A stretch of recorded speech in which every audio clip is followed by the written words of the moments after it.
So what's up mga homies? So dito na naman tayo sa Notorious Motorsports. Another project na naman. May project na naman tayo ngayon. 2024 na bagong-bagong Camaro. So ano ba yung ginawa natin? So nilagyan natin siya ng dual acrophobic na muffler tip. So naka-carbon na siya. Tapos nag-muffler delete tayo dahil ang purpose natin dito, medyo maingay itong exhaust. Nag-Y-pipe din tayo. Tapos nilagyan natin siya ng pinaka-resonator. So ito yung pinaka parang, ano natin, pinaka-muffler natin kasi nagtanggal na tayo ng muffler, nag-muffler delete na tayo. So nandito yung back pressure, nandito rin nanggagaling yung tunog. So mas maiksi, syempre mas maingay siya. So ito na yung pinaka-exhaust, naglagay tayong flexible pipe at nagtanggal na rin tayo ng catalytic converter. So ngayon, pakinggan na natin kung ano yung tunog na.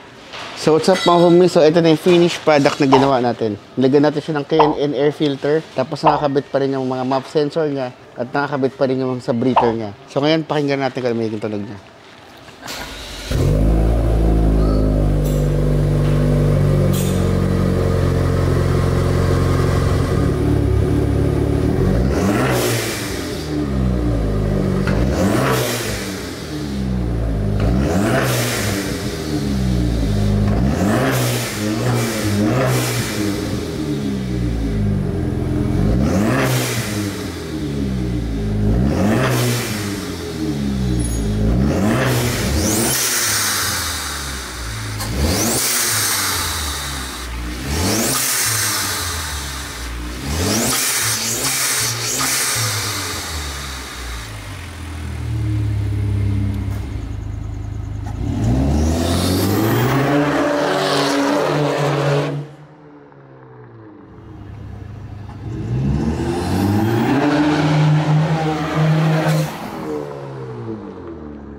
So sir, tanungin ko lang, taga saan pa kayo sir?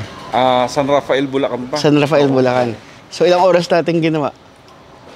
Almost 6 hours. Oo. Kasi medyo madami kasi kanina. Pero ano naman, sulit naman. Sulit naman.